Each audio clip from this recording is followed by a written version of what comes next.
Bonjour. Mutinerie à la prison de Rebeuss. L'État ouvre le feu sur ses détenus, annonce au Walf Quotidien qui parle d'un mort et de 41 blessés. À ses pages 2 et 3, le quotidien de Front de Terre explique que Rebeuss a été le théâtre d'une violente mutinerie qui a duré 5 tours d'horloge. Les détenus ont tenté de forcer le barrage, explique un prisonnier qui poursuit. Le mouvement d'humeur s'est déclenché à l'heure du petit déjeuner après que les détenus aient refusé de rejoindre leur cellule. La victime qui a rendu l'âme tentait de regagner elle aussi sa cellule lorsque les affrontements ont éclaté. Hélas, se désole-t-il, les gardes l'ont confondu à un instigateur de la grève. Le sang a coulé à Rebeuss, revient populaire qui donne la parole au colonel Daouda Diop qui informe qu'un groupe de 600 à 700 détenus a foncé vers la porte principale pour s'évader. Mais précise-t-il, la situation est sous contrôle. Bataille rangée entre prisonniers et gardes pénitentiaires, Rebeuss à feu et à sang. L'AS parle de plusieurs coups de feu et 14 blessés chez les matons et 27 chez les détenus. Le régisseur adjoint de la prison, assommé par un détenu, les gardes pénitentiaires réclament une prime de risque. Un mort, des coups de feu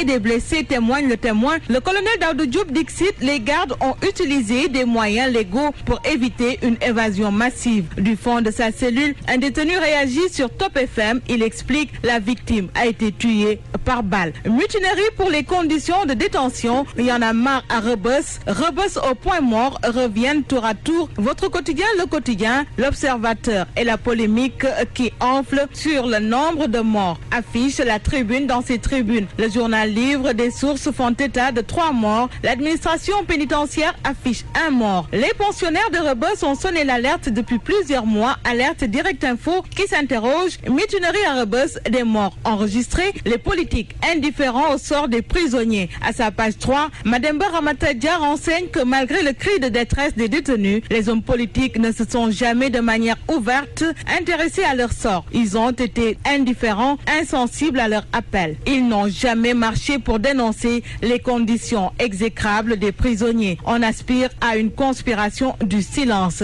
Lequel silence est requis d'ailleurs par le PM Mohamed Boun Abdallah Dionne sur la polémique autour du pétrole et du gaz qui fait dire à Rewmi Quotidien le maquis asphyxié par le pétrole. Le PM brandit la menace judiciaire. John prévient désormais tout propos diffamatoire sera sanctionné. Sonko qui répond l'intimidation d'État est l'apanage des faibles. Abdoul Mbaye qui renchérit nous n'arrêterons pas de nous poser des questions. Et Gakou qui conclut ce n'est que du blabla. Nul n'a le monopole de l'éthique revient Mohamed John à Abdoul Mbaye dans Libération qui libère. Le pétrole ce n'est pas la banque. S'ils veulent être formés, je suis prêt à les sponsoriser. Contrat pétrolier, les mises en garde du PM contre la diffusion de fausses nouvelles, annonce le quotidien national Le Soleil, enquête qui livre un dialogue de sourds concernant la polémique gaz entre l'État et l'opposition. Manko Wattu Sénégal ignore John et interpelle le chef de l'État sur la présence de sa famille dans le gaz et le pétrole.